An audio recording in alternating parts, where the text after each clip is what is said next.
Africa. Hi, welcome to Manifest Africa. Today is January the 8th, 2023. I am back at the guest house in Chateau, Accra, Ghana. So, my friend girl and I, we had a delicious lunch this morning at Canvas. It just opened about 3 minutes ago. I had the mushroom stroganoff. It was really delicious. It was, with some rice. She had a salad with smoked salmon and shrimp. She smashed it, so it must have been delicious. I haven't done our interview yet concerning the roaches, but she did agree. So she's gone to the house.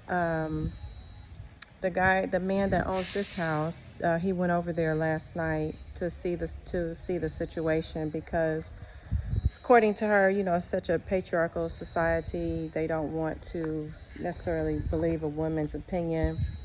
And on her behalf, they're trying to say that that's the way she lives and she caused the bugs. It's just not true. However, even her guy friend last night was scolding her about moving her stuff into the guest house, and about her living in that situation for so long. So the last she had it sprayed was in May. But I guess they didn't bomb, they just sprayed. So even he was like, why, even the manager was kind of like, why would you live like that for so long? And now, now it's time for you to move. It's such a big deal. I guess since I got here, she did not understand the severity of the problem. And I do believe her.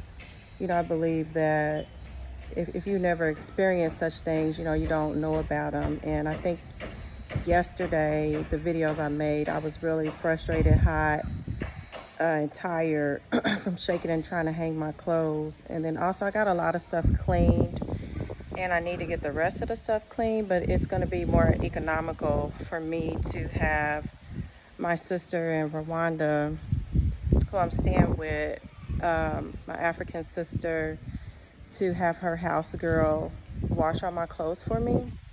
So what I've done is just hang everything outside for 8 hours in the sun, shake everything out. Then after it hangs, shake it out again, and then bring it in. And then I'm getting ready to do the last lines of clothes. And then I'm going to wash down my bags, not only in case there's any eggs, but also like just from the spray that we were spraying. I'm very particular about chemicals. And then I was telling her as well, like, they can't even keep on bombing like that for you to keep even living in that poison. It's just not a good situation in a whole lot of sense. So I'm hopeful that she will go ahead and we can do like, this would be like my first interview. We can do like a little interview to where she can give her side of the story. She was like, maybe I should do a YouTube and call it Bougie in Ghana from Brooklyn. So, there are people that grow up that way. And just even here recently, there was all kinds of controversy with Master P and his son. And so, like I said, that's a whole culture of privileged children, how they grow up, and that I'm not necessarily familiar with. I came from a working class family, so that's like a whole thing. So it's really not a fault or nothing wrong with it, the type of community or environment that you grew up in, which makes you the way that you are. However, I was thinking today to myself, like, what a handicap that can be for those people, because I think this is why a lot of them OD or kill themselves, if they lose their money, because their identity outside of their money, they really don't know how to navigate. They don't know what to do. They don't know how to do things for themselves. They just can't navigate in an ordinary society, the outside of, you know, having the money and the means pretty much to pay everybody to do everything.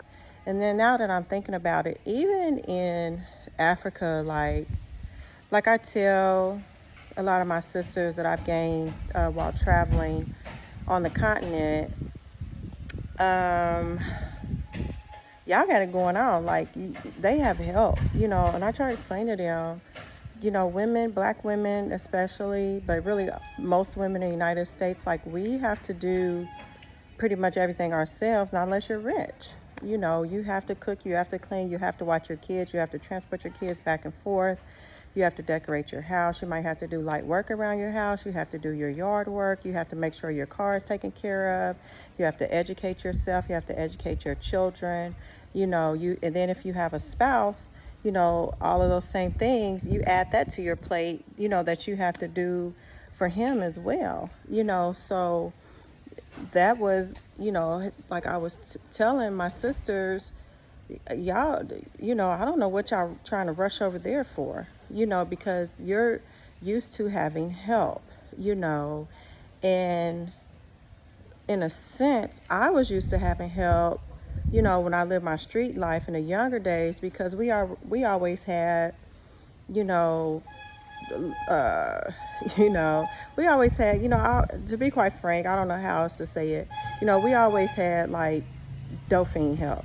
You know what I'm saying? So you could give a Dauphine $5 or $10 or whatever, to come and do things for you.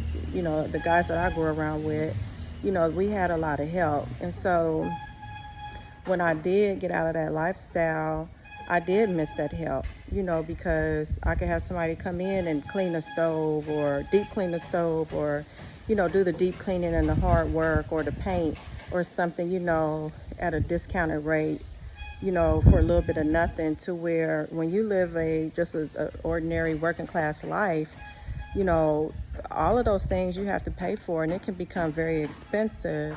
And then you get in a trap in debt, like I am now, pretty much. You get into the debt trap trying to pay someone to do all these things, So you have to put in perspective the country you live in, the value of the help and the worth.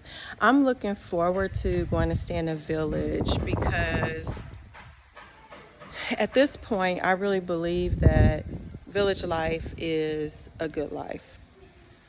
You have food growing. I don't even mind not having hot water, because in Ghana it's so hot here that I need a cold shower when I come in, like from walking. I need to, we used to call it a horse bath, where you just wash up out the bucket. I don't mind washing up out the bucket with cold water, and the cold water actually feels good and it cools you down, after a long day in the sun, so, in the humidity.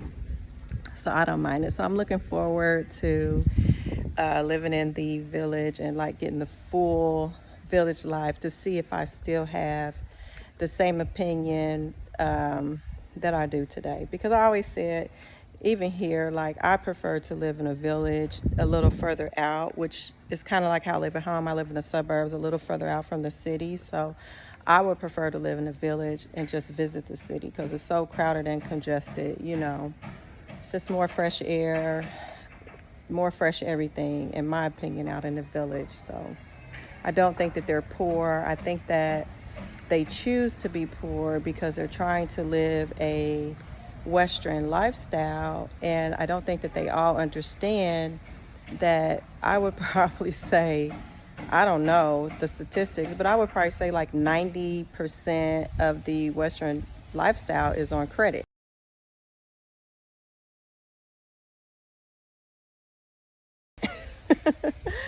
So, you know, so at any rate, I was just checking in, and hopefully when she gets back, we will attempt to do this interview and get her full side of the story. because she's a sweetheart. She has very good taste. She's very working, you know, she's been here working on her doing the inner work while here. She's made it. I mean, she survived Ghana for 1 year and just came here with just a suitcase and knowing a couple people. So her opinion is valuable. It's valid, you know, coming from her point of view. Like I told her, do your own YouTube coming from the bougie point of view about living in Africa, you know. And I'm just really looking forward to this interview. So I hope we can get it together, because we've been fussing a little bit, a lot of constructive criticism going back and forth. But I'm really hoping that she'll go ahead and agree to do this soft interview to give her side of the story about the roaches, and as well as the reason why she lived in that type of infested environment for so long.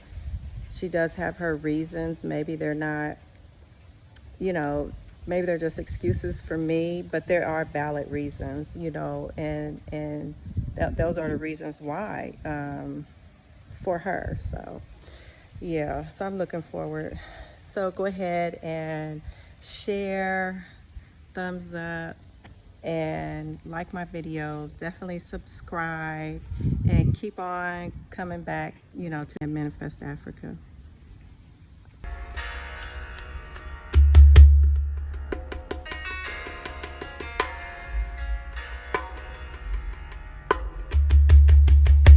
She came onto the country shores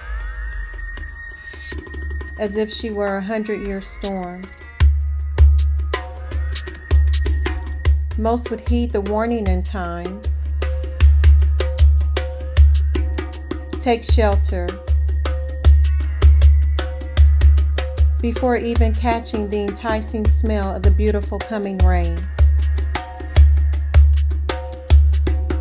A few godlike men, yet untamed by Mother Nature, would embrace the strong, somehow comforting change of winds. Allow themselves to take up the treasures revealed, left behind her impassioned path. Knowing her omnipresence